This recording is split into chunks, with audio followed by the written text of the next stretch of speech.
Home buying, spring of 2025. What do you need to know? Stay tuned. The best tips, tricks, and hints, best practices for you for buying a home in 2025. Gotta prepare to look at a lot of houses and make a lot of offers. If you're not willing to do that, that's okay. Just be aware that it's going to take you a while. It may take you longer. You may see one house, make one offer, and then you're going to be golden and happy with that. If that's not the case, you may need to pivot. But be ready to have a sense of urgency. Hire somebody experienced. And if they're not experienced, new agents are some of the best agents because they will find out. They will work harder for you. They're not old.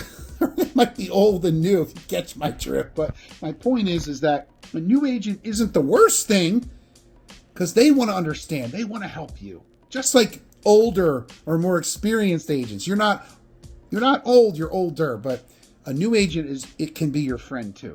Buyers budget well. Buyers and budgeting. Definitely set a realistic budget. If you're investing or buying property, you're going to do the same thing. You need to understand that it's not just a mortgage payment.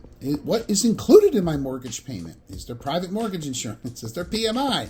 It doesn't include my taxes. It doesn't include my insurance. So set a realistic budget because you want to have money for repairs. You also want to have money for capital contribution. You want to do some things ahead of repairs. So set a good and realistic budget. Simple. Keep it simple. All right, buyers, you want to stay educated. Understand market conditions. What is going on in the market? And if you don't know, ask. And I'm not saying just Google it, but ask somebody. Market conditions are what? Is it a buyer's market? Is it a seller's market? Do we have inventory? Is there a lot of inventory? Are the taxes being raised? Is there new assessment coming? Are there more investors in this area or not? Are condos booming? Where's new construction happening? There's a lot of things going on. So understanding that is going to help. School districts, right? Locations, townships. What is the amount of the average insurance that's being paid in this area?